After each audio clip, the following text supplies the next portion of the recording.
വൈകുന്നേരം ആയിക്കഴിഞ്ഞാൽ ചായക്കടി എന്തുണ്ടാക്കും എന്നുള്ള ടെൻഷനാണ്. അപ്പോൾ ഇന്ന് ആ ടെൻഷൻ വേണ്ട. അവൽ വെച്ചിട്ട് നമുക്ക് നല്ല അടിപൊളിയായിട്ടുള്ളൊരു ചായക്കടി തയ്യാറാക്കിയെടുക്കാം. പുറം ഭാഗം നല്ല ക്രിസ്പി ആയിട്ടും ഉൾഭാഗം നല്ല സോഫ്റ്റ് ആയിട്ട് ഇരിക്കുന്ന ഒരു ചായക്കടിയാണ്. അപ്പോൾ ഇത് തയ്യാറാക്കാൻ വേണ്ടിയിട്ട് ഞാനൊരു ബൗളിലേക്ക് 2 കപ്പ് അളവിൽ അവൽ ചേർത്ത് കൊടുത്തിട്ടുണ്ട്. കനം കുറഞ്ഞിട്ടുള്ള വെള്ള അവലാണ് ഞാൻ എടുത്തിട്ടുള്ളത്.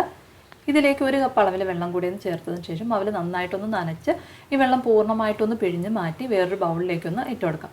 ഇനി നമുക്കിതിൻ്റെ കൂടെ തന്നെ 1/2 കപ്പ് അളവിൽ കടലമാവും 1/4 കപ്പ് അളവിൽ അരിപ്പൊടിയും കൂടി ഒന്ന് ചേർത്ത് കൊടുക്കാം. ഈ അരിപ്പൊടി ചേർത്ത് കൊടുക്കുമ്പോഴത്തേക്കും നമ്മുടെ ഈ ഒരു ചായക്കടിക്ക് പുറം ഭാഗം നല്ല ക്രിസ്പി ആയിട്ട് കിട്ടും. ഇനി ഇതിലേക്ക് ഒരു സവാള ചെറുതായിട്ട് അരിഞ്ഞതും ഒരു പച്ചമുളക് ചെറുതായിട്ട് അരിഞ്ഞതും ഒരു 2 കറിവേപ്പിലയും കുറച്ച് ഇഞ്ചി ചെറുതായിട്ട് കട്ട് ചെയ്തതും കൂടി ഒന്ന് ചേർത്ത് കൊടുക്കാം. ഇതിൻ്റെ കൂടെ തന്നെ 1/2 ടീസ്പൂൺ അളവിൽ മുളക് പൊടിയും 1/4 ടീസ്പൂൺ അളവിൽ മഞ്ഞൾപ്പൊടിയും 1 ടീസ്പൂൺ അളവിൽ ജീരകവും കൂടെ ചേർത്ത് ആവശ്യത്തിനുള്ള ഉപ്പ് കൂടെ ഒന്ന് ചേർത്തതിന് ശേഷം ഒട്ടും തന്നെ വെള്ളം ചേർക്കാതെ നല്ലതുപോലെ ഒന്ന് കുഴച്ചെടുക്കാം. ഇനി നമുക്ക് കുഴച്ചെടുക്കാനായിട്ട് കഷ്ടമാണെന്നുണ്ടെങ്കിൽ മാത്രം 1-2 സ്പൂൺ അളവിലൊന്ന് വെള്ളം ചേർത്ത് ഈ ഒരു പരുവത്തിലൊന്ന് കുഴച്ചെടുക്കാം.